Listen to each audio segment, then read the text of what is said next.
Lady Charmaine, and my guests today are the stars of the new Lifetime television show. It's a great reality show called Preacher's Daughters. And one of the guests gives the new meaning to Sweet 16. I want you to help me welcome mother and daughter Victoria and Kolby Koloff to the show. How you doing, ladies?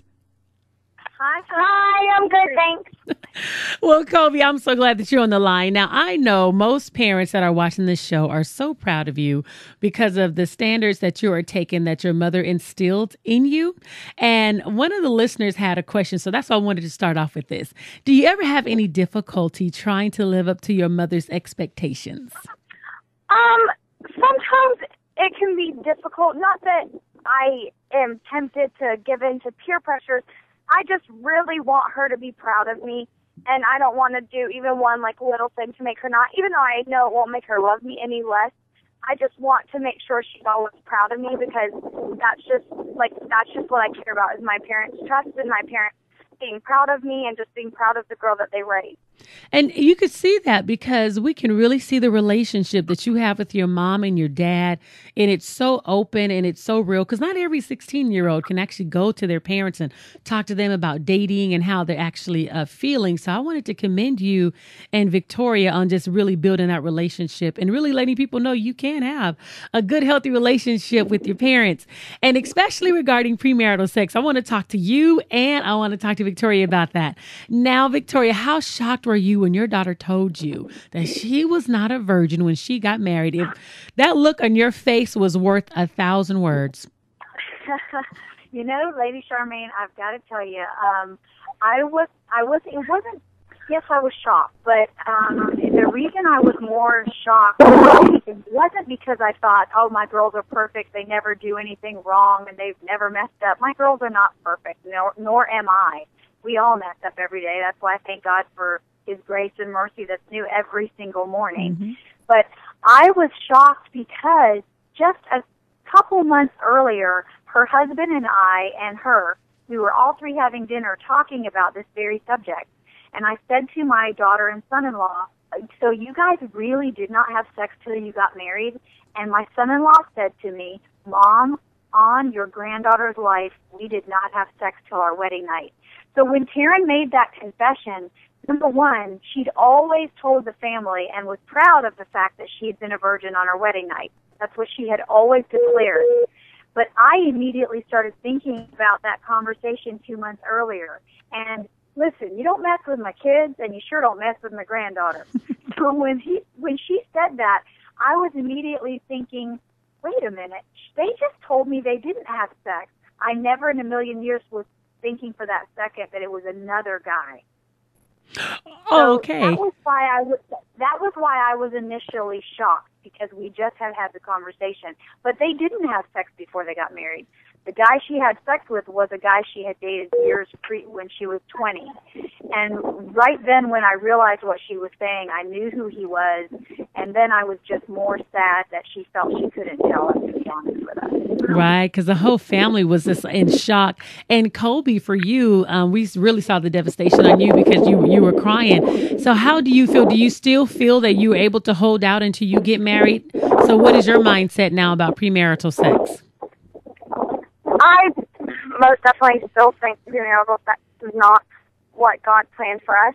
And if anything, honestly, I think that strengthened my beliefs and my feelings towards that even more, because now I just want to even prove her wrong, saying, not every 16-year-old is out there having sex, and I can wait. And so it just made me want to wait even more. Kolby, I love you. I do. I'm like, oh my God, I love this little girl. You are such a blessing, even on the show.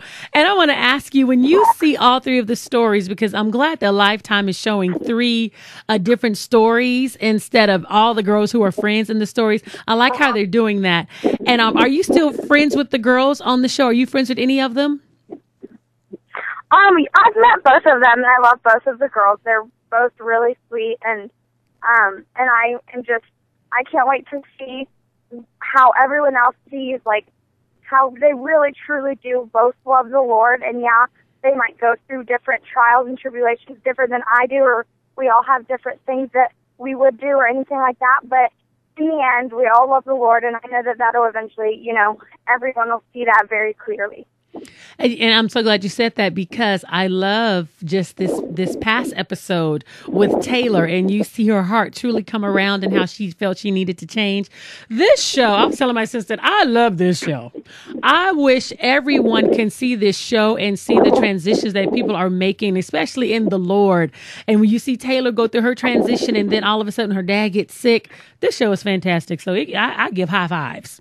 It's a lifetime to all the producers. Fantastic.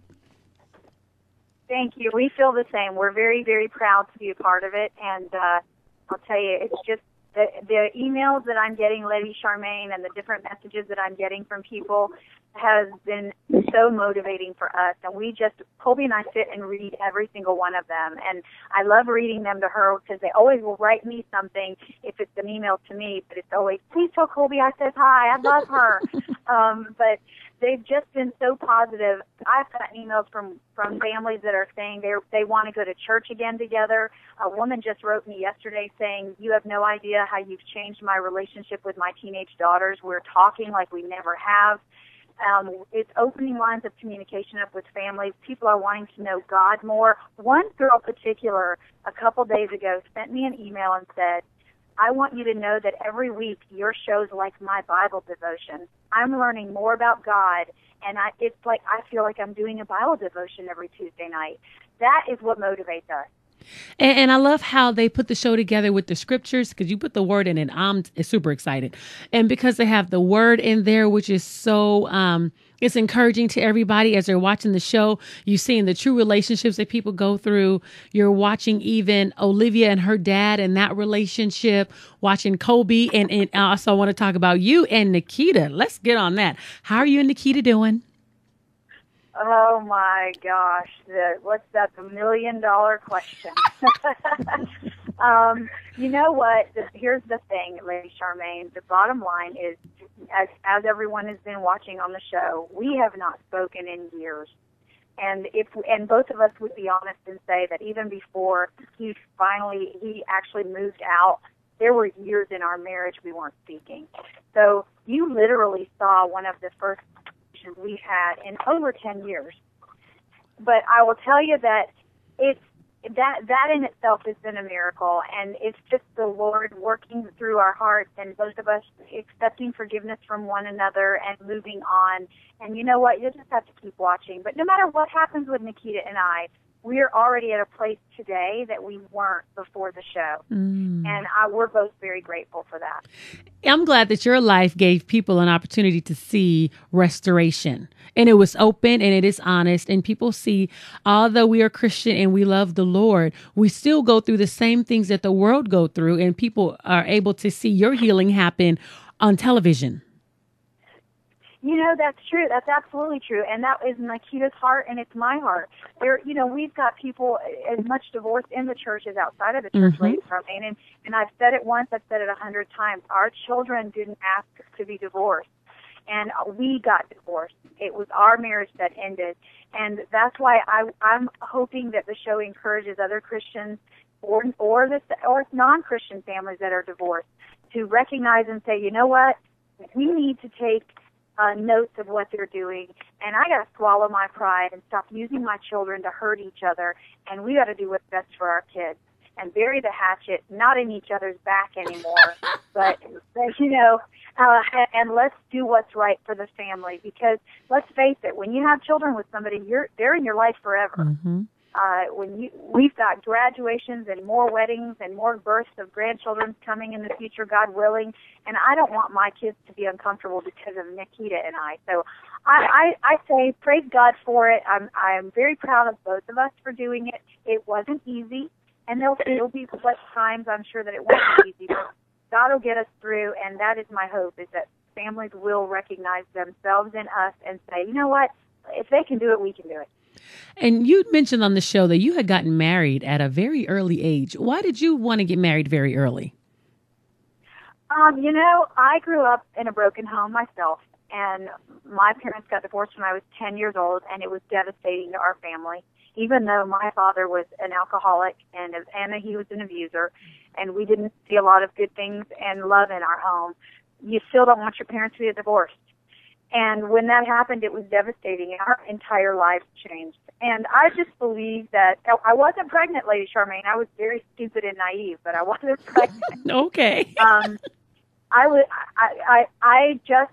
think I longed so much for that family connection, and I was just so desperate for love in my life from a male, because my dad, when they got divorced at 10, he was gone, and we rarely, if ever, saw him, and he wasn't really a hands-on dad. And girls need that, Lady Charmaine. They need it. It's something that God's put in us for our fathers to be the men that tell us how special we are and that we're beautiful, and show us an example of how a man should treat us.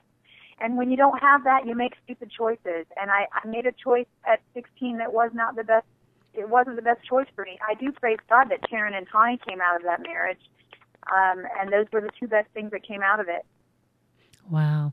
And your daughter, and lots of lessons, and lots of growth. And now, Kolby, you got back with Micah on this last episode. So, are you guys still together? We are. We are very much so. He's my best friend, and I would not trade our relationship for anything. He's fantastic. I enjoyed the conversation that you had at your sister's birthday party about, of course, abstaining until you get married, and you were sharing your beliefs, and Victoria thought you guys were having some other type of conversation. But I want to ask you, Victoria, real quick, what did you think when you saw it back that your daughter really was having that conversation? Can we just be honest here? TV is sometimes a little more dramatic than it should be. And I trust Micah and Kolby, and I looked at her and Micah, they were both actually watching that episode with me, and I was like, oh my gosh, you guys are so adorable. You really were talking. A lot of times, Lady Charmaine, I will say things like, oh, I don't believe you. You're lying. And that's just my nature. I don't really mean you guys are a bunch of lying, sneaky kids. It wasn't like that. That scene kind of played, I think, a little bit more extreme than who I am. I trust them both explicitly. It's funny, Lady Charmaine, the other night when they were on the phone, and she might not like me saying this, but it's adorable. Mother, think before you speak. She was on the phone, and I could tell she was trying to say goodbye to him, and I said, Kolby, what's wrong? You don't want to tell Micah you love him in front of me? She was, Mommy, and I said, well, then tell him I love him, because I love him. I mean, he's literally the kind of guy that I would handpick to date my daughter. Now, Kolby, do you think you might get married at a young age? I'm talking about 18 or 19, not 17. No. Okay. No, I don't think so. I think I'm steering clear away from marriage right now. Okay. Well, who knows? Micah might be. But I wanted to ask you, ladies, I never got the story. How did you find out about the show, and how did you get chosen for the show? I have a radio show of my own every Thursday on Fox Sports Radio, and so I'm involved in a network of people that are in entertainment business. And someone sent me an email through Facebook saying, hey, I just saw a posting for a network that wants to talk to people that are daughters of preachers. I think you ought to get in touch with them. So I sent him an email, said, I don't know what you're looking for, but I'm in ministry. I don't know that you consider me a preacher, although I preach the word. I am in ministry running pregnancy centers. And that's how it happened. I sent an email. They called me, wanted to talk to Kolby. Kolby came home from school. Do you want to talk to these people about what it's like to be a daughter of people in ministry? She said, yeah, that'd be fun. We had no idea it was for a reality show. We were fed information on a need-to-know basis. So it continued to go as far as, we really like your family. Now we have another producer that'd like to interview you. And it went on and on for 3 months until they finally said, hey, we want you guys to be part of this show that's going to be on Lifetime. And then we prayed as a family and decided to go for it. And look what God has done. Kolby, how has your life changed since you hit the reality television scene and now your life is displayed in front of all of your high school friends? Honestly, it hasn't changed as much as I thought I would. People, will